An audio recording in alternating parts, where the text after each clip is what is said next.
You know, Americans are angry. And that's what everybody says. Spectator magazine. Summer of Rage. Is America angrier than ever? Mother Jones magazine. Rage in the USA. New York Times.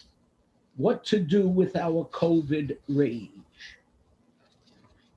COVID rage. It's reflected in data. The crime on the streets, the rise in the sale of guns, the road rage, the arguments over vaccine. Look what's happening to the flight attendants. There's rage in America. And you know how deep it runs? There was an article in a Jewish newspaper from a rabbi in Sarasota, Florida, who writes about her rage. Jennifer Singer, rabbi in Sarasota, open quote, just when we thought the end of the pandemic was in sight, the Delta variant came along and left us unsure about the right next steps. My congregants' emotions range from fear to frustration to sorrow to anger. I think most of all they are angry. I am angry too, angry that my congregation is threatened because other people won't get vaccinated. Angry that my congregant who had a kidney transplant stayed in his Boston home and is afraid to come back to Florida. Angry that other immunocompromised congregants are living in fear once again. Angry. Why angry? Frustrated, disappointed, unsure, angry. In this week's Torah portion of Nitzavim, we have the famous words, I call heaven and earth today to bear witness against you. I have placed life and death before you, blessing and curse, and you shall choose life. You notice what those words say? I've placed for you life and death, blessing and curse, not life or death, blessing or curse. It says both because life inevitably brings both blessings and curses, life and death. Life has high points and low points. It has viruses and it has beautiful sunny days.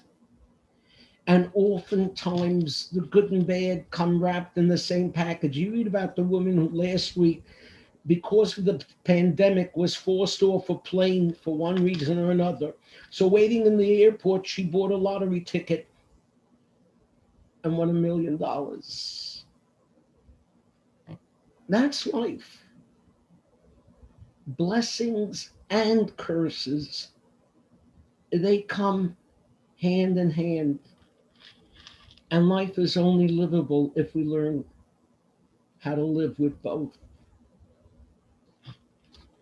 This coronavirus is a horrible experience for all of us. But let me remind you how blessed we are, that we are Americans. Out of 8 billion people in the world, the vaccine was available to us first. And as bad as it's been in the United States, it's so much better than in so many other countries. Blessing and curse. The Parshah for this week begins with the words, Atem Nitzavim Hayom. You are standing today. And that's what we're doing.